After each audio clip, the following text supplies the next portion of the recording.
Ayun, magandang araw po sa inyong lahat. Kamusta po kayo? So, nakikita nyo naman sa ating title na today, gusto ko lang po mag-share sa inyo ng mga bagay na natutunan ko patungkol sa importance ng having a sniff session, whether you are organizing or attending, whether matagal ka nang nag-attend ng mga sniff sessions or it is your first time. I hope na maging helpful ito for some in understanding kung bakit po mahalaga ang sniff sessions. Well, as an introduction, for me, it is important kasi hindi lang siya importante sa frag community in general, pero sa mga personal na mga journey natin sa fragrance, in our collecting journey, mahalaga siya. And I will be giving to you yung mga nakikita kong importance, yung mga natutunan ko in a bit, So before we go gusto ko lang pong i-share sa inyo yung aking scent of the day. My scent of the day is called Zuri by Mern or MVRN Parfums. This is vanilla centric. I love this frag. Sadly, Mern, they are closing or they have officially closed.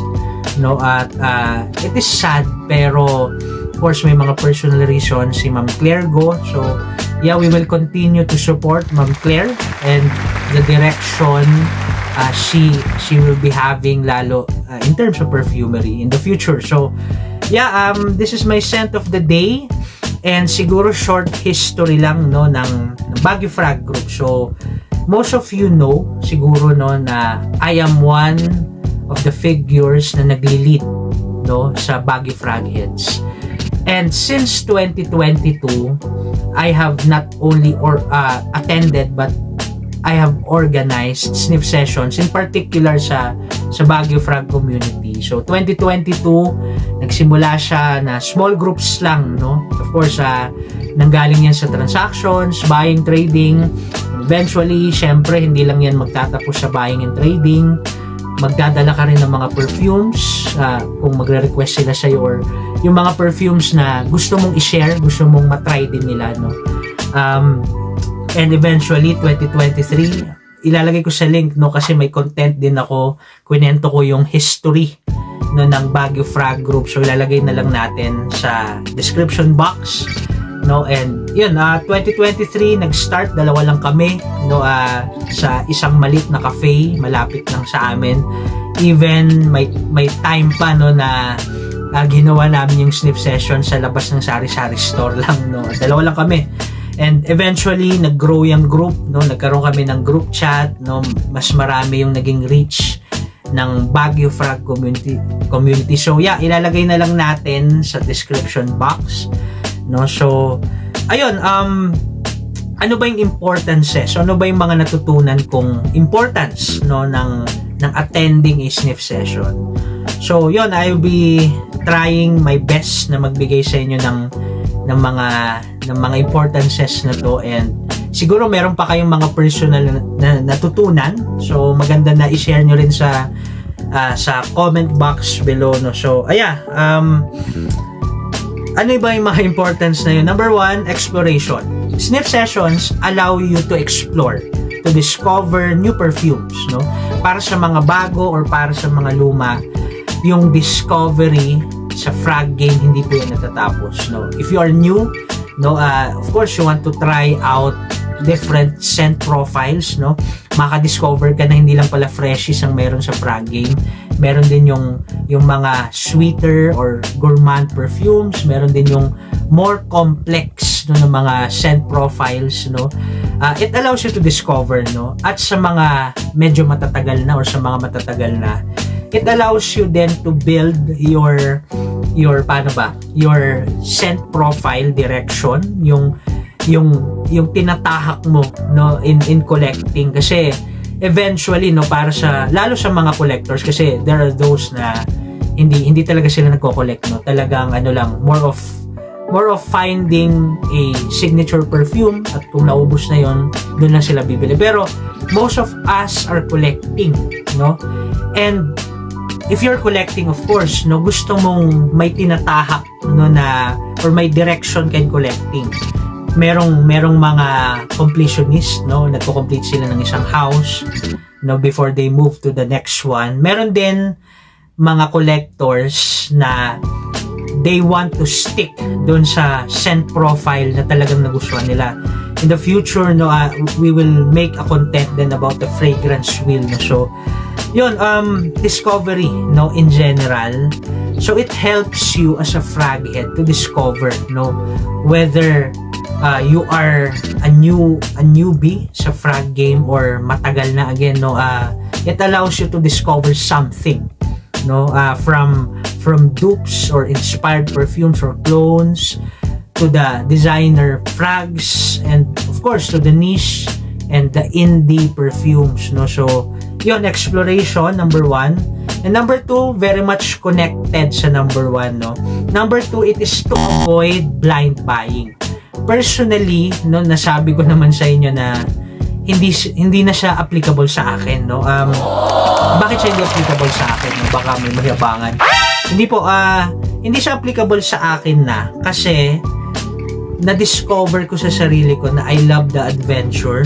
I love the thrill of blind buying. So, sabi nga ni Charles, no, wag mong tutularan kasi mahirap yon. Pero anyway, most of the frag heads, lalo sa mga nagsisimula, sniff sessions allow you na matry muna yung perfume before you buy. Kasi minsan nadadala tayo sa hype. Halimbawa sa TikTok, no bashing sa mga TikTok content creators, no. Pero meron kasi talagang ang lakas mag-hype, no. Nakita nyo ba yung hype ng Born in Roma Intense, no? Halimbawa yun, no, marami po ang pwedeng mabudol sa atin, no, and nag-blind buy ka. Tapos pag dumating sa'yo, you will find out na pambihira, hindi pala para sa akin to. So, nasayang yung pera, no, kahit ilang daan man yan, kahit ilang libo yan na ginastos mo. Sayang pa rin, pera yun eh.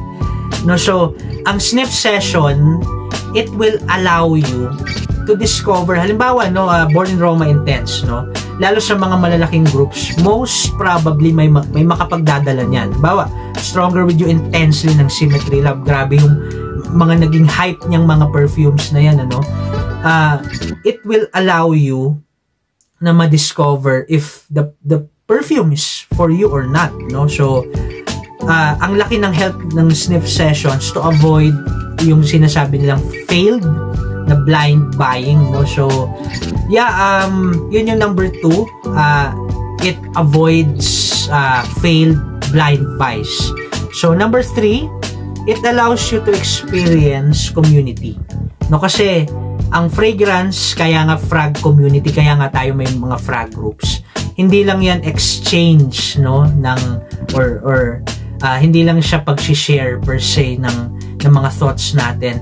Yun mismo yung ginagawa natin, ano yan it is a sense of community. What more pag nag-meet kayo, no? Ang ganda lang na ma-discover na, ay, hindi lang pala ako nag-iisa sa passion na to. It is a great thing, no? Para sa akin personally, it is a big deal na makakita ka ng ibang mga tao who shares the same passion na meron ka, no, shares the same journey na meron ka. So it's a big thing, no. Tsaka of course, no, through the sniff sessions, it forges friendships. Halimbawa dito po sa frag community ng Baguio, I would say na tightly knit kami, no. Marami akong naging personal friends even outside the talks ng fragrances sa frag community ng Baguio. Kasi yun nga you will discover na, uy, okay pala tong taong to, or I could talk about topics or things na outside or beyond the frag community dito sa taong to. So yun, for me personally, napaka-importante ng community sa frag game. Of course, no, meron sigurong mga iilan sa inyo, no, na okay lang kayo na mag-isa ako nagdi-discover, okay lang ako na walang mini-meet or walang ma-meet na kapwa ko frag head. Pero para sa karamihan, importante yung ano, no, yung community, importante na ma-meet mo yung ibang frog heads or those people na merong parehong passion as you. No, kaya nga po hindi lang sa Baguio, lalo po sa Manila, no. Ang laki nung ino-organize sila ng mga sniff sessions. Ay, naka-attend na ako before, no, lalo sa niche frog group, no. Mas malaki yung ino-organize sila doon, mas complicated, no, mas challenging. And speaking of challenges, mamaya, no, I'll be sharing sa inyo some of the challenges na na-encounter ko in organizing sniff session. So, yeah, it allows you to experience community, number 3. And number 4, the last one, support, no? It allows you to support someone. By support, dalawa po yung ibig kong sabihin dyan. You can support, of course, the place, no, the venue where you hold the sniff session by buying their products or promoting yung shop, no. Dito po sa Baguio, in our experience, no, nagkaroon po kami ng mga friendships sa owners ng cafe, ng resto, dahil sa sniff session, no. Again, no, support yun in that manner, no, support yun. And of course, support din lalo sa mga sellers ng group, no. It allows you to buy their products or makipag-trade. Kahit po yung mga estudyante, no, na halimbawa, no, nagbebenta sila ng frogs nila, no, dahil may need sila sa school, no. That's a way of support, eh. So, personally, yun, mahalaga sa akin yun kasi maganda sa feeling, no, na nakapag-suporta ka kahit konti doon sa venue, doon sa perfume shop, or even doon sa mga kapwa mo frog heads na nangangailangan, no. So, yeah, support. So, siguro recap lang, importances, number 1, exploration, number 2, to avoid blind buying, failures, number 3, to allow you na ma-experience yung community, and number 4, support. So, challenges. Let's go to the challenges. Ilan lang sa mga challenges na na-encounter ko, no, hindi pa naman sobra, no, manageable pa naman, tolerable pa naman, pero yeah, here are the challenges na experience. So, number 1, organizing the schedule. Mahirap pong mag-organize yung schedule. Kaya, most of the time, no, lalo sa Baguio Frog Group, nagkakaroon kami ng poll, no, kasi, yun nga marami dyan estudyante, marami dyan working or nasa business. So, ang hirap mag-strike ng balance sa schedule. Kailangan mo talagang ma-determine yun. Kailangan mong ayusin yun. Kailangan mong makahanap talaga ng time kasi hindi lahat, no, hindi lahat pwede sa time na gusto mo, or hindi lahat pwede sa iisang schedule. So you have to be wise, no, you have to really communicate the schedule sa group, no, and even yung schedule, lalo if you are reserving the place, no, kailangan maging wise ka sa paggawa ng schedule. So that's number 1. Number 2, finding a good venue, no. Kwento ko lang sa inyo, no, nung nagsisimula kami sa Baguio Frog Group, lalo ng early 2023, may 2 times na nagkaroon kami ng problema sa venue. Kasi nga naman, most ng venues na mahanap mo ay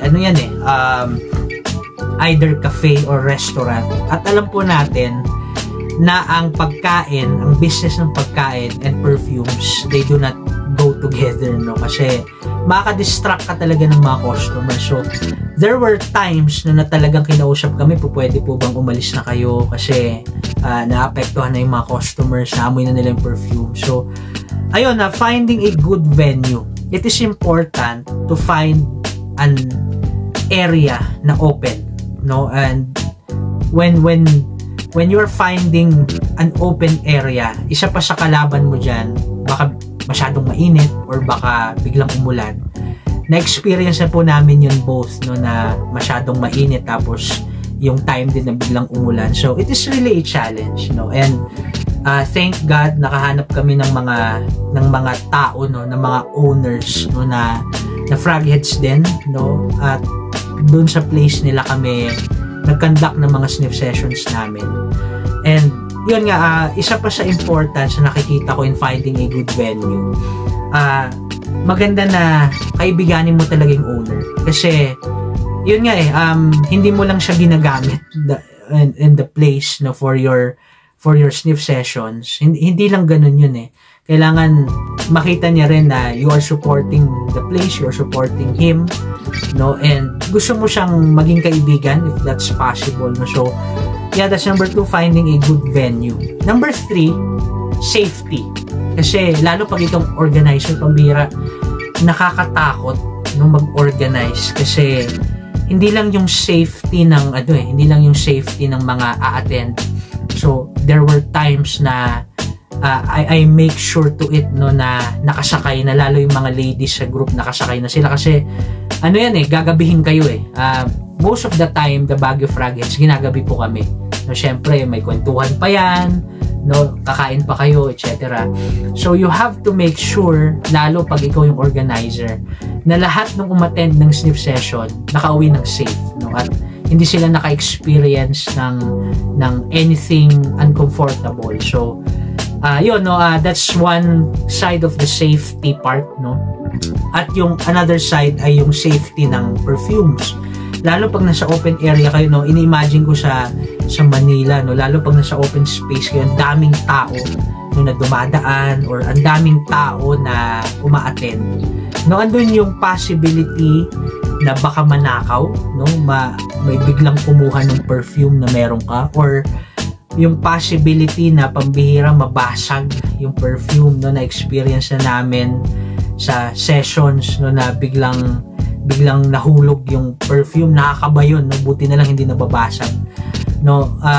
Again, no, for me that's a challenge, yung safety, kasi yun nga, bilang organizer, cargo mo yun I take that as a burden, as a responsibility, kasi ikaw ang nag-organize. So yeah, yun lang naman yung challenges na nakikita ko, and siguro may mga na-encounter pa kayo ibang challenges, pwede ninyong ilagay sa comment section. And ayun, final words or encouragements. Number 1, please attend the sniff session, no. This is a community. Maganda na hindi lang yan in terms of avoiding blind buying or selling, no, or buying, trading. Hindi lang yan in terms of exploration, kundi maganda rin na maka-meet ng mga bagong tao, maganda rin na magkaroon ka ng mga friendships, no. So yun, attend the sniff session. Number 2, kung walang nag-organize sa place mo ng sniff session, siguro it is due time na ikaw na yung mag-start, no. Gusto ko lang mag-share sa inyo, meron kaming isang member sa group, si Yena Akahira, no. So itong si Yena, nag-start lang siya mid 2023, no, bago lang siya sa game, and natutuwa ako kasi na-encourage siya doon sa mga ginagawa naming sniff sessions, and later on, no, dinala niya yung sniff session sa Camarines Norte from where she is, no. And nakakatuwa lang kasi parang walang nag-organize sa place nila, so nag-organize siya. Tapos meron pang isa, naka-attend to ng sniff session namin, si Neil yung kanyang pangalan, and from La Union siya, so umakyat lang siya kasi may kakilala siya from the Baguio Frog community, and eventually, no, dinala niya yung sniff session sa La Union, no. Ang ganda lang isipin, no, na pag na-catch nila yung vision ng sniff sessions, pwede nilang dalhin kung nasaan sila, no. Itong mga to, no, wala silang naririnig ng mga sniff sessions sa place nila, and eventually sila na yung nag-start. So yun, no, ang encouragement ko lang, ayun, i-assure nyo lang yung venue, kausapin nyo lang maigi yung owner, no, yung manager ng venue na yon, and pwede na kayong mag-open sa frog room. Marami tayong nakikita, baka meron from Laguna, baka meron from Bulacan, you want a sniff session, contact nyo lang ako, yung mga ganun, no, nakikita natin sa frog groups yun. So it is time, kung wala na nag-organize ng sniff session sa place niyo, baka pwede na kayong mag-start. No? So, yun, encouragement lang. So, yun lang naman guys, no? Hopefully, somehow, naka-help ito sa inyo kahit papaano in understanding the importance of sniff sessions. Ayun lang, no? Maraming salamat po sa inyo. If you find yung mga content ko na helpful or even interesting, please do consider liking, sharing, and subscribing. Maraming salamat po sa inyo at ingat po kayo lahat.